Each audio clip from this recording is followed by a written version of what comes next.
एक बार की बात है, माता कौशल्या जी को सोते में अपने महल की छत पर किसी के चलने की आहट सुनाई दी। नींद खुल गई। पूछा, कौन है? मालूम पड़ा श्रितकीर्ति जी, जो सबसे छोटी बहू शत्रुघ्न की पत्नी है। माता कौशल्या जी ने उन्हें नीचे बुलाया। श्रितकीर्ति जी आई, चरणों में प्रणाम कर खड़ी रह गई।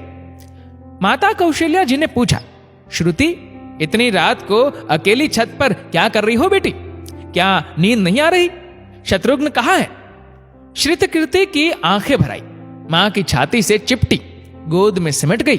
बोली, मां, उन्हें तो देखे हुए 13 वर्ष हो गए। उफ! कौशल्या जी का हृदय कांप कर झटपटा गया।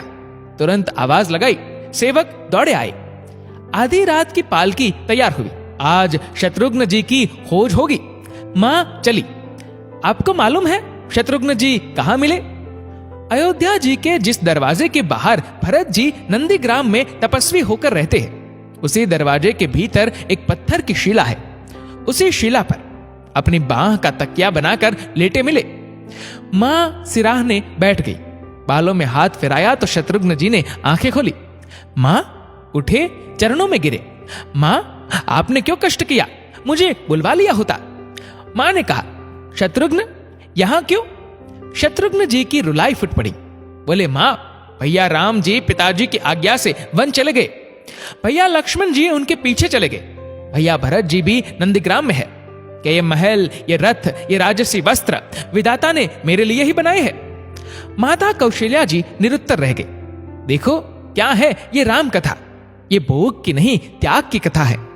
यहां त्याग की ही प्रतियोगिता चल रही है और सभी प्रथम है, कोई पीछे नहीं रहा। चारों भाइयों का प्रेम और त्याग एक दूसरे के प्रति अद्भुत, अभिनव और अलौकिक है। रामायण जीवन जीने की सबसे उत्तम शिक्षा देती है। भगवान राम को 14 वर्ष का वनवास हुआ तो उनकी पत्नी सीता मैया ने भी सहर्ष वनवास स्वीकार कर लिया। परंतु बचपन से ही बड़े भाई की सेवा में रहने वाले लक्ष्मण जी कैसे राम जी से दूर हो जाते? माता सुमित्रा से तो उन्होंने आज्ञा ले ली थी वन जाने की, परंतु जब पत्नी उर्मिला के कक्ष की ओर बढ़ रहे थे तो सोच रहे थे कि मां ने तो आज्ञा दे दी, परंतु उर्मिला को कैसे समझाऊंगा, क्या बोलूंगा उसे?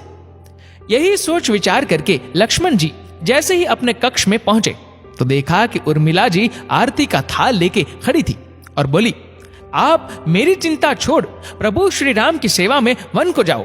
मैं आपको नहीं रोकूंगी। मेरे कारण आपकी सेवा में कोई बाधा ना आए, इसलिए साथ जाने की जिद भी नहीं करूंगी। लक्ष्मण जी को कहने में संकोच हो रहा था, परंतु उनके कुछ कहने से पहले ही उर्मिला जी ने उन्हें संकोच से बाहर निकाल दिया। वास्तव में यही पत्नी का धर्म है। पति संकोच में पड़े उससे पहले ही पत्नी उसके मन की बात जानकर उसे संकोच से बाहर कर दे। लक्ष्मण जी चले गए, परंतु 14 वर्ष तक उर्मिला ने एक तपस्विनी की भांति कठोर तप किया।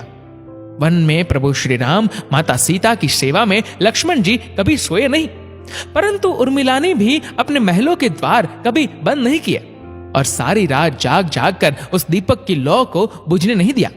मेघनाथ से युद्ध करते हुए जब लक्ष्मण जी को शक्ति लग जाती है और हनुमान जी उनके लिए संजीवनी का पर्वत लेके लौट रहे होते, तो बीच में जब हनुमान जी अयोध्या के ऊपर से गुजर रहे थे तो भरत जी उन्हें राक्षस समझकर बाण मारते हैं और हनुमान जी गिर जाते हैं। तब हनुमान जी सारा वृतांत सुनाते हैं कि सीता जी को रावण हर ले गया, लक्ष्मण जी युद्ध में मूर्छित हो गए हैं।